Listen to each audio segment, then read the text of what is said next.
Welcome to the Super Fantasy Bros show, which is part of the Triple Play Fantasy Network. I am one half of the team, as always, Kevin Coleman, and I'm joined on the show by my co-host Jacob Dunn. Jacob, we finished the weekend, and it looks like we have playoffs are down. We're recording this on a Monday, so we still got the Cardinals game tonight. But overall impressions of the weekend, how did you feel? It was such a blast. I mean, all the favorites hit except for one, and I Yes. apologize. I apologize for that, Kevin. I promised you that you could have somewhere to vent. So how about them Cowboys, my man? It is what it is. I was pretty upset yesterday just because we've been seeing this team over and over and over again. We shot ourselves in the foot. I think 14 or 15 penalties, Yeah. and I blamed the refs a little bit last night. But at the end of the day, it goes down to McCarthy and it goes down to head coaching, who I never Yeah. wanted, and I think that he's undisciplined. I don't think he's ready, and I just don't think he's the coach for this team. And you know what? Dak played like shit too, so I can't say that Dak didn't. Right. Dak has not looked great. The running backs did not look great.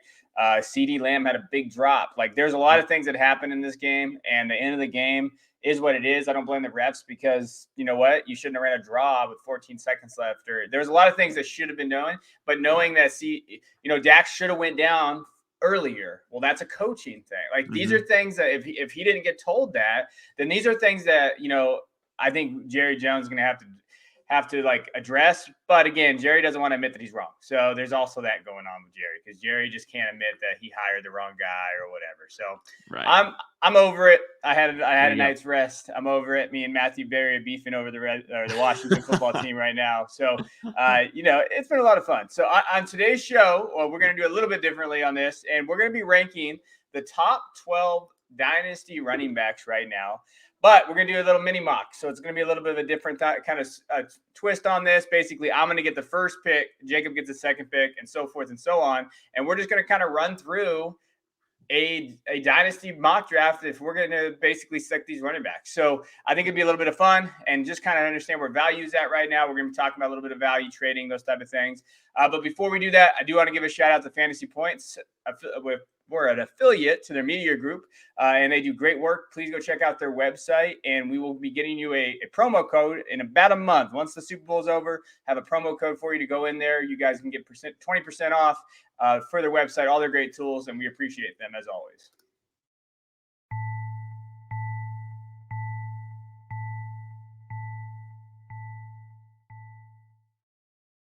All right, let's mock it up. So, you know what? Before we get into the mock itself, I did want to ask you about this. When you're looking at dynasty running backs and shelf life and how you rank them, how far out do you keep in mind? Like, hey, 2, 3, 4 years. Like, where are these guys' shelf life to you in terms of dynasty? Because we've seen a big turnover at the running back position every year. Right. It's pretty simple. I keep it to three things. I look about 3 years. I want that running back to be young enough to have 3 years of prime dominance. And then I'll look at volume. Is he going to get the necessary volume to be an every week RB1 or RB2? And then I will look at the quarterback. All right. Do they have a solid quarterback to open up the run game? So those are the main three things there.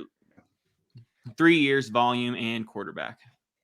I like that. I think one other thing to keep in mind too, we haven't seen any coaches get moved yet. But when we start Right. seeing these coaches go, look at what scheme they're running. Look at where they're coming from in terms of their previous team, their offensive guys. How are they used? Look at all that. Look how they use their volume at running backs. Like, there's a lot of things that we're going to have to get into once we get there. But we wanted to get this out to you guys. I agree with Jacob on a lot of those points. The way I look at my dynasty rankings, and I'm a little weirdo because I do Devy. So like what I do is I do giant rankings with Devy guys inserted. But the one thing that I will say is I always look at it from 2 years out, in my opinion. I just keep it at 2. And I really look and say, okay, can this guy be a top 12 guy the next 2 years? Mm-hmm. And if he can, I'm going to put him in my top 12 or find a way to get him in my top 12. We're going to have some disagreement at the end of this today based on some guys that got drafted. But I look at that 2-year mark and I say, hey, 2 years, what is he going to be in that third year? Can I get rid of him? Where's his value going to be? But I try to keep it simple there, but that's kind of our mindset. And again, running backs are hard, and I'm going to tell you right now, with the landscape where it is, a lot of people going zero running backs. There's a lot of reason for that because injuries are a big part of the game there. So I had the first pick because the best guy gets first pick, and Best goes first.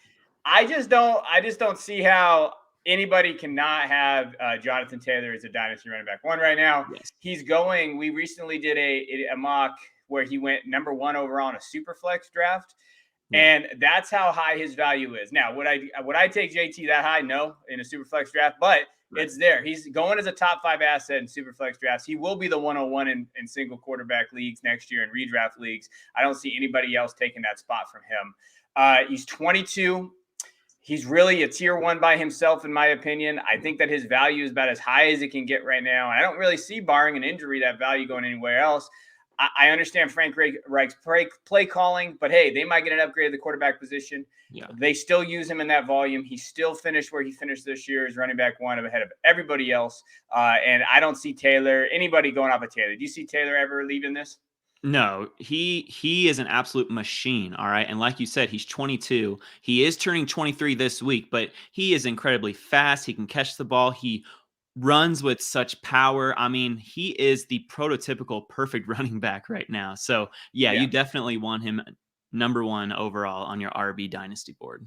Yeah, and he averaged 22 fantasy points per game. If you're looking at fantasy points per game, I know a lot of people going to that now. Consistent. Right. He's only one of 2 backs to do that this year, so he has been there. I just don't see it now. And if you're looking at outwardly, 2 years is fine. Like, I think he's going to be a top 5 guy. Now, I know everybody says, well, Barkley was this guy 2 years ago, 3 years ago, and it's true. But Barkley got injured, and so that's always a question mark. Got to be careful with the injury discussion. We don't know what these. We're just gonna hope. It's really just hoping. If anybody says they know what they're going to do with injuries on this, they're full of shit. Yeah. All right. Now it gets fun because there's going to be a lot of disagreement with these next few picks. So you had the 102, and who did you take?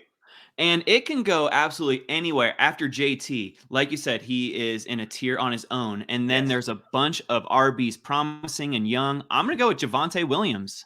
All right, Javonte, he is 21, and he doesn't turn 22 until April. All right. Out of all the RBs that we will discuss today, he's the youngest. All right. There's very little tread on the tires, considering back in North Carolina, he shared that backfield. He shared the backfield this season with Melvin. He presumably won't have any competition for touches next season. I don't expect the Broncos to sign Melvin, even though that is a little bit of a threat, and the Broncos spent such a high draft capital on Javonte Williams that I don't see the Broncos spending high draft capital in this year's draft. So Javonte's role is safe. It would be irresponsible to just say, all right, now that Javonte has this backfield to himself, he's just going to double his output. All right, he had over 1,200 total yards in his rookie season on 246 touches. You can't just say, okay, he's going to get double that. All right. But he has no competition. He has no future competition. And whether Denver gets a legit quarterback or not, the offense is going to run through him. So if Javonte gets a real quarterback and Melvin Gordon is gone, I would say look out JT. So let's unpack a couple things. So one thing I wanted to do when you made this pick, it hurt my soul because you know where I would go. But one thing I will say, if Melvin Gordon comes back, yes, it's going to limit that. So I do think that I just don't know if he's coming back. I just have a hard time thinking he's coming back, especially I think they're waiting to see what they go with their head coach. I did see this morning, I don't know if you saw this report, that this is Quinn's job to lose. So Dallas Cowboys, Quinn, defensive coordinator. Yeah. How do you feel about that? I'm cool with it. I actually think that the Broncos need that culture shock. They need that man who can take charge of a room. And I think that he would put an emphasis on the run game, and he'll make sure that whoever is in at quarterback, all right, get the ball to Javonte and let him run the offense. Because we saw that Javonte Williams in that lone start he had in Kansas City, he balled out on the ground and through the air. So if he has this backfield to himself, it doesn't matter to me who is the coach in Denver. Javonte is going to get the rock 20 plus times a game. Yeah. And in reality, I think Quinn, if he brings in somebody, he's going to bring in someone offensively that I think is going to grow there. So, yeah, no, I don't mind Javonte. In terms of where he's at on keep, trade, cut, the dynasty kind of area, he's running back 4 right now. So you're drafting a little higher at his ceiling. But you're right. the one game that he was alone, he looked amazing. And he's going to have that PPR stuff. So I can't hate it. I wouldn't have gone there. Yeah, I would. He is young, and they usually draft capital. He did that, and to me, he's my running back. He's my running back 3 right now, so I have him really close. But my running back 2, which is I drafted at the 3rd spot, is DeAndre Swift. Of course, in my opinion, DeAndre is the running back 2 in Dynasty right now, just based on, you know what, that team is getting better. I liked what they did this year. You saw what he did when he was healthy, and while he was healthy, he was a top 8 running back. And when you look at him through 12 weeks, DeAndre Swift was number 8. He was averaging 17.1. He averaged 17.1 points per game. And PPR, he was getting targets. I know Jamal is there. I do know that they kind of used different guys in that role, but I love DeAndre. I think that DeAndre can kind of separate himself next year. If they do get an upgraded quarterback, which I think they'll draft one, but I think Goff is going to come back. I still think that's high for him, because I do think that they're going to have to use him more. They're going to draft their wide receiver. Even then, I still think that they use Swift in a lot of different volume ways. And I still think he's a top 8 guy, like when you're looking at him based on what he did last year. So can he elevate himself to the top 2?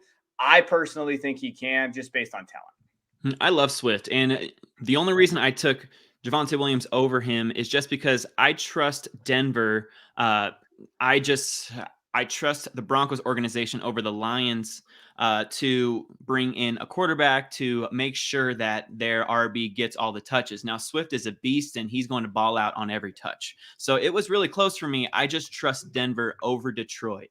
That's the only reason why I took Javonte over Swift.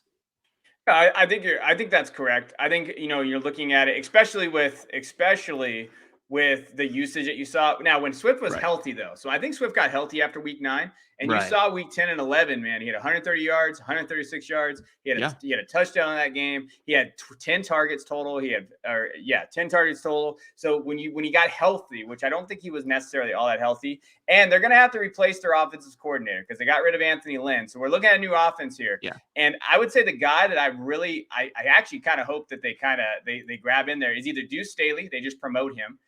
Who's the running back coach right now, or Mike Kafka is a guy to look at, the Kansas City quarterbacks coach. He's a passing game coordinator. If they can use him in a role to where they get Swift more involved too, like they are with Darrell and all these McKinnon last night, those type of guys, I think that would be an interesting kind of role for Swift. I like that.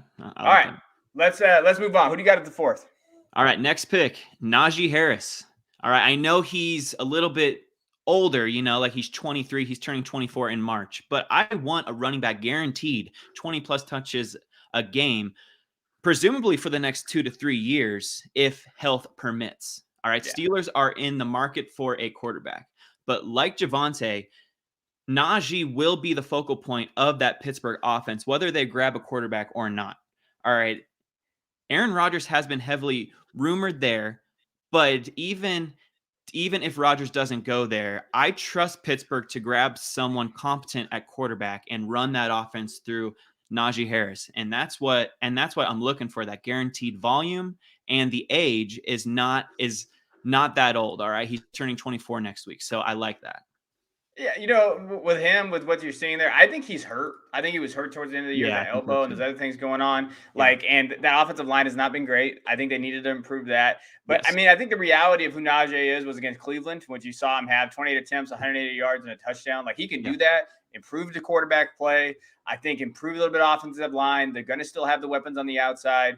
I agree he's in the top 5. Like, I think that when you're looking at just who he is, and, again, his age, everything there, 2 years – so, again, if I'm projecting 2 years for Najee is okay. I do think that he can fit in there. He's going to get the volume there. Now, did I think that was a great pick? I don't know, just because, first-round running backs, especially with what the Steelers needed, they might have needed something else. But you're still looking at a kid that's going to get the volume. And so I do think that's a great play there. I think he's in the top 5. Now, some would argue he's number 2. I don't see that necessarily.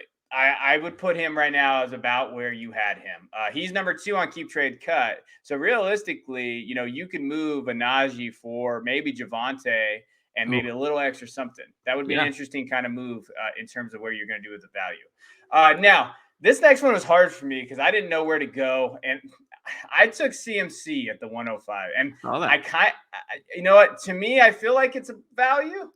But at the same time, I get a little worried, right? So we're talking about Dynasty. I said I like to project 2 years out. And CMC hasn't been able to stay on the field. And I think right. that's one of those things where, you're basically drafting Christian McCaffrey on, can he just stay healthy? I mean, that's it, right? Like, that's all we're doing here is, can he stay healthy? And what is he looking at now? Remember, he only played 7 games this year, and he still finished as running back 37. And that's not actually that bad when you consider that he only really played in probably 5, because the other 2 games he got hurt. And if you look at it from this perspective, which I love about it, he scored 1 touchdown this year, and he's still averaging he was averaging every game that he played more than a certain, I think it was 70% of the snaps, 20 fantasy points per game. That is crazy. This dude can just score over 20 fantasy points, even if he doesn't score. So, gosh, I can't. It's hard for me not to take him. I think he's going to be a value in a lot of redraft leagues at the end of the first or in middle of first, especially if it's single quarterback. I still have him in my top tier just because of how talented he is. So CMC has crazy upside. Like you said, he can score 20 fantasy points on a dime any game. It's also the point you made. He had his season cut short 2 seasons in a row. All right. And it's with soft tissue injury. And those soft tissue injuries are nothing to sniff at. All right. Like, I am just like, I'm out on CMC. If I have him in Dynasty, I'm hoping that I can either sell him high if like there's some report saying that he looks good, he looks healthy, or I'm waiting until the season when he balls out and I am selling like hotcakes. All right. Like, I am completely out on CMC. I actually have him as a number 12 on my Dynasty RBs just because of that upside, but I did push him down lower just because I don't trust him. I don't trust him to stay healthy. It's not like he's old. He's 25 years old, right? Like, he has plenty of time. He's young enough to get healthy. It's just 2 years in a row. Remember when CMC and Saquon were like the 1-2 RBs, and now they're kind of in the middle, and it was only like 2 years had passed. Like, that's how quickly the RB landscape changes here. So I'm out on CMC. I completely understand the upside, but I'm out. Did you say running back 12, sir? That is blasphemous. Running back 12. That is blasphemous for our boy CMC. Like, oh man, that one hurts a little bit. Hey man, I'm a safe floor guy, and he's been hurt. Like, I can't risk that if I'm starting up a Dynasty. He's a cheat code. He is a cheat code, though. He is when he's healthy. He is. All right. I just look at it like, it's just hard for me to say like, hey, I'm gonna go out there. So okay. So then I've seen this in the Dynasty League. So this is good for your next pick. So you pick Austin Ekeler at the next pick. I did. So this just happened in one of my leagues. Someone traded Christian McCaffrey for Ekeler. What do you like more than Ekeler? Oh, I do. Absolutely. I like Ekeler better. Let's talk about your boy Ekeler. Yeah. So this pick was tough for me because I was leaning Ekeler or Alvin Kamara or Dalvin Cook. But I like Ekeler just because of his quarterback situation. Like, Herbert loves Ekeler and feeds Ekeler the ball. Ekeler is the focal point of that offense, no matter if, Mike Williams leaves or, like Keenan Allen is getting up there in age, but he's still going to be a big part of that passing offense. And that's a very balanced offense with the Chargers. And so I want a piece of that offense. And Austin Ekeler just has such a safe floor with those touches and is so explosive too. I want that safe floor, but I also want that ceiling. And Ekeler every week can be a top 5 RB, if not a top 3, just with that passing capability or with that receiving capability. Sorry. So I took Ekeler here, and if I have Ekeler on my team, I'm feeling good. It's interesting. Like, I looked at it as I'm obviously an upside ceiling play. That's why I take CMC. But I don't hate Ekeler in this role because of that offense, right? And he doesn't necessarily have to get tons of the volume. It's a weird category because he doesn't get the rushing volume, but he's going to get the receiving volume. Right. So, and especially there's some question marks about that wide receiver too in that offense. So who's that going to be? Who are they going to bring in? I think there's some question. Are they going to bring Mike back or Mike Williams? Are they going to go get somebody? So I do think there's some question marks surrounding that team, but he's pretty safe. The only thing I will say about Ekeler, I think I like CMC's long-term value for the next 2 years in Ekeler. Okay. Is it because of age? Because Eckler's turning 27 soon and CMC is 25. Is it because of age or? I would say age, but also like CMC has been out last couple of years. So the volume, I mean, and the wear and tear, I know we just talked about deep tissue stuff. I'm not a deep tissue guy because I don't know shit about that. But I will say, like, if you're looking at the volume, I know Ekeler got hurt as well. But if you're looking at the way that kind of the wear and tear on the body, also, I just think that CMC could be prone for 2 really big years the next 2 years, whereas Ekeler, he could be fine, but can he win you leagues? And I don't know. I think maybe he can. I know like this year he did great, but can he win you the next projecting forward? But I think it's closer than people want to admit. But running back 12 for CMC hurts, Jacob. That hurts. Hey, man, he can prove me wrong, but, man, I just can't trust it, man. I can't. All right. You know right, me. I just keep going back and back. Now, I will say this. This is one of those things. I hold on to these guys. I say, hey, I have faith. And this dude did not let me down this year, so I had to take him here, and that's Joe Mixon. So I have this is the 7th pick, I believe, if I can do math. So 7th pick here at the 107. I took our guy Joe Mixon. And, to me personally with Mixon, I love the offense that he's in. We've seen him get the volume this year. He finishes running back 4 this year, 18 fantasy points per game. We've seen him score touchdowns in the red zone. I don't know how efficient this offense has been, but being with Burrow and Higgins and Chase for the future for the next 2 years, I don't see why there's any reason why he can't finish as a top 5 guy. Yeah, absolutely. I just didn't take him because this is his 6th season. There's a lot of tread on that tire. All right. So like he has been the focal point for so long before Burrow, and he should continue to be for at least the next 2 years. But there has just been a lot of hits on that body. And so, and they drafted Chris Evans last year. I don't know where you're at with Chris Evans, but like Samaje Perine is decent. They have other options in this backfield to somewhat to unload some of that huge workload that he has been getting over the past few years. So I don't know realistically how much work they will give him considering how long he has been in the NFL. Like sneaky, like he's been in the league for 5+ years. So I just worry about the tread. He was going to be next on my list to draft though, because of what you said. That's a high-powered offense, and you're extremely safe with that very good passing game with Burrow, and the wideouts. So the holes of all of the running lanes will be open for a Joe Mixon. I just worry about the tread.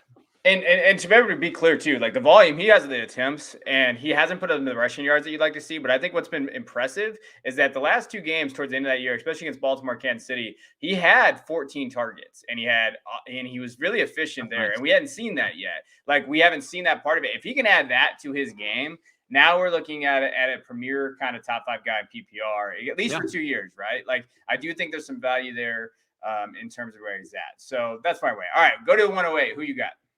All right, so we're getting to the risky part of the draft where there's questions at quarterback. So I chose Alvin Kamara for his extremely safe floor and high ceiling. All right, he should produce no matter who is in at quarterback in New Orleans. All right, if Jameis Winston stays, I think that AK-41 will be a rock solid top 5 running back next season. Yeah, I struggled with Kamara while we were doing this, and I'll be honest, I think some dynasty managers are struggling with him right now as well. I was looking at it, kind of his value. We have him about where he's valued right now. So he's valued overall as running back 8, and I didn't know that before we took our value there. So this is about where he's at. I think it's just question marks, right? I do think he has longstanding ability though, because I do think that he's going to be in the passing game. So exactly. I think that's where his value is going to actually lie is like, hey, you're going to see the targets. You're going to see that. I do think that they upgraded the quarterback position. If they get one of these rookies like Corral or someone like that, I think that's a pretty good fit for him.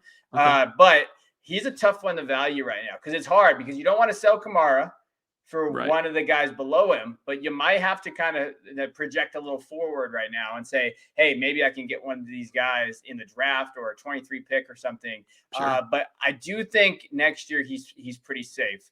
But, he got volume this year, and I don't want to say he didn't produce, but it was laboring, right? Like he finished as running back 10. Yes.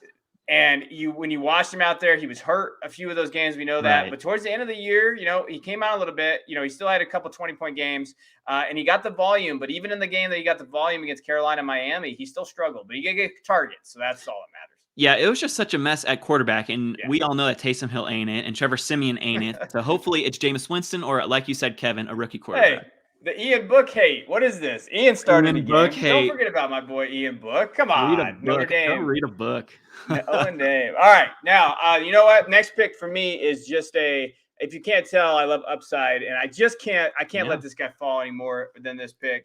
It's Saquon. And, It's just injuries, I know, and I know that he hadn't looked good this year. But you know what? Joe Judge was trash, and Yeah.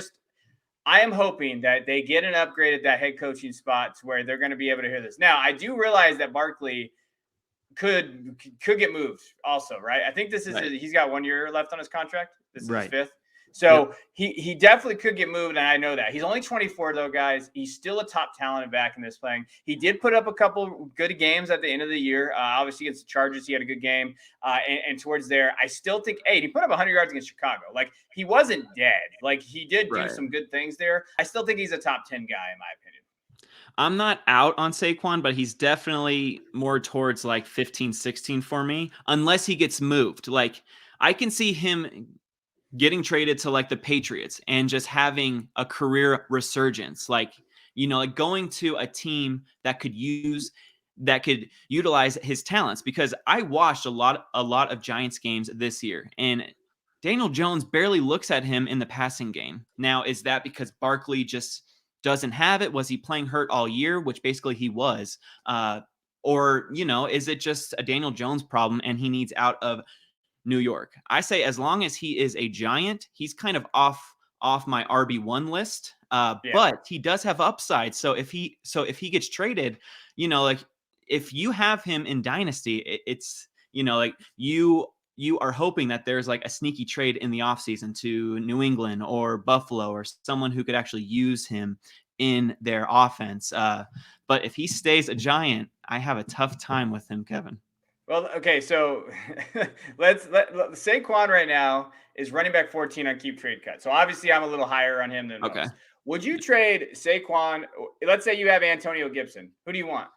I'll take Antonio Gibson just because I love that Ron. Yeah, I like that Ron Rivera wants to use him like CMC. Like, he is going to be the focal point of that Washington football team. So I want that guy who, I know that there's questions at quarterback in Washington, but at least the coach wants to give Antonio the ball, and he's a year or two younger than Saquon too, so that kind of helps as well. I know that Ron Rivera wants to use Antonio Gibson at CMC role, but has Antonio Gibson done enough to deserve that role though? He was hurt all this year. So I kind of give him a little bit of a pass this year. Hopefully he can heal up. I believe it was his toe, his foot. I don't know. His shin. His shin. Yeah.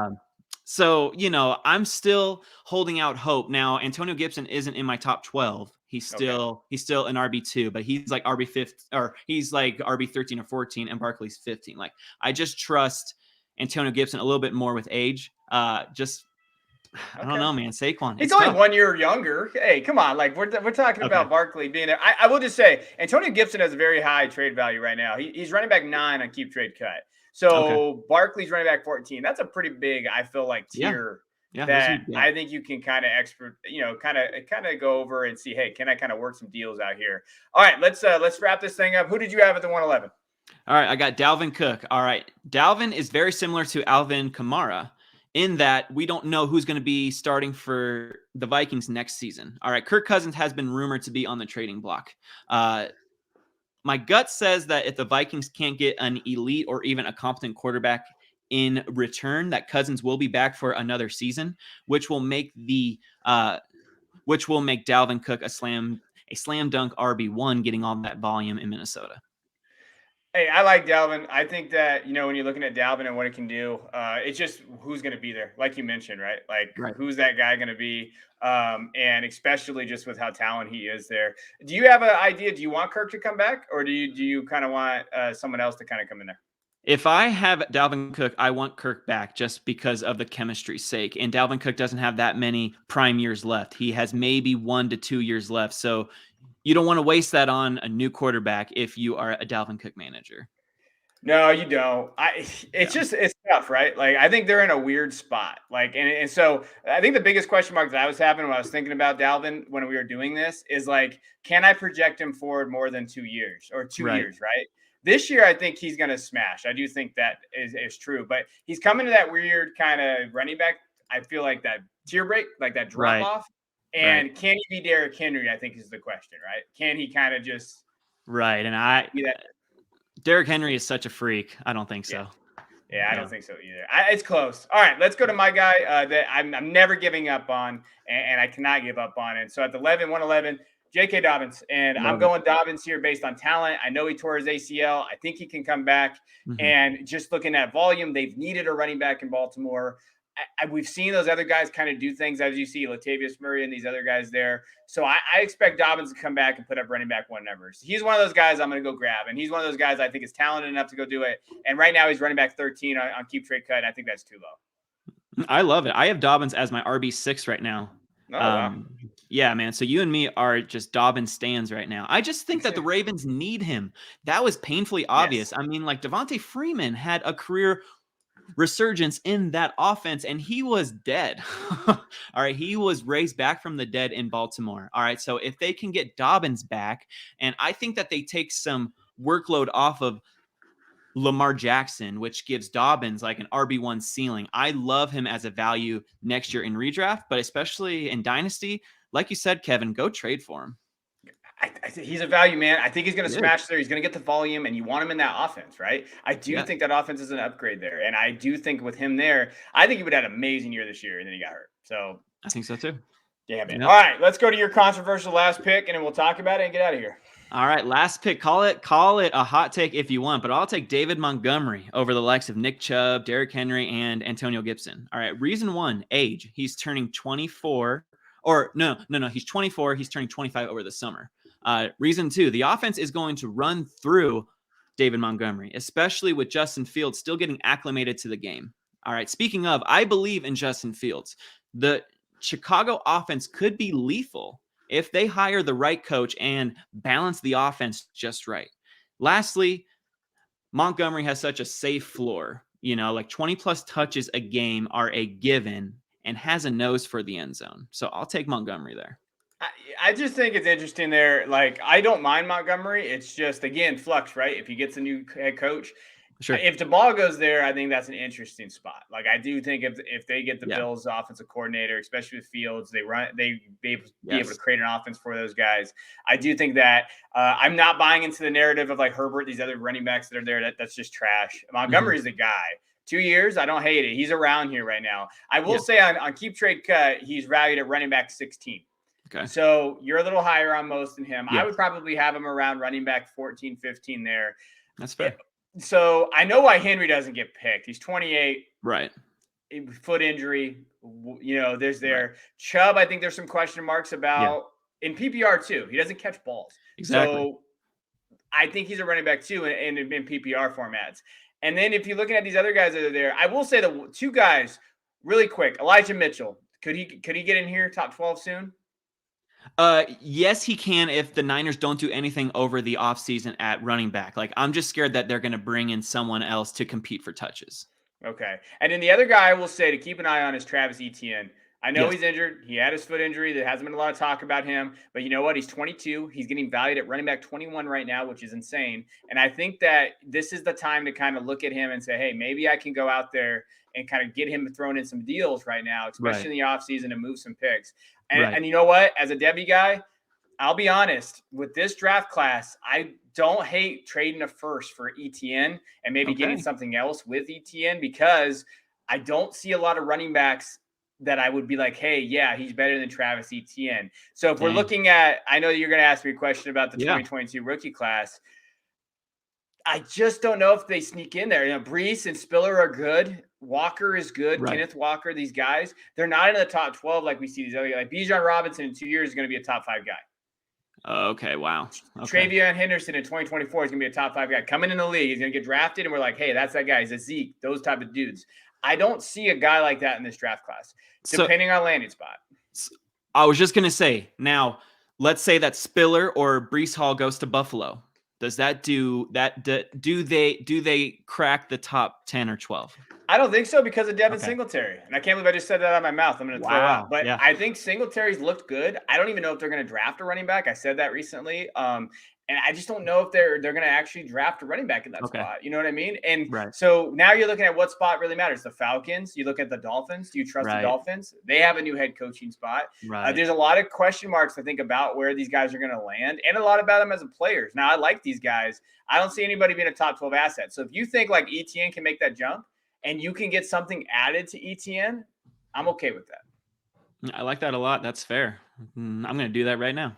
Well, yeah, but make sure you get something added. Like I saw a 2022 first for ETN and Amon-Ra. Now, I'm not an Amon-Ra like truther. I like Amon-Ra, and I think there's going to be some question marks there. But if you can get those two guys for a first, it's a late first. I don't hate it. Now, I wouldn't trade it yet. I would wait till the rookie drafts, but I would consider those things as you get closer to your guys' rookie drafts out there. Right on. All right. Well, hey, those are our top 12 guys. So just kind of go through it. Taylor, Javonte, Swift, Najee, CMC, Ekeler, Mixon, Kamara, Barkley, Cook, Dobbins, and our boy Monty, who's going to make Jacob look good or bad. We'll see you the next couple of years. Sure. We'll see how that looks. So we appreciate you guys for tuning in. Thank you for your support. Hit that like button, that subscribe button. We just popped over 1.5 subscribers.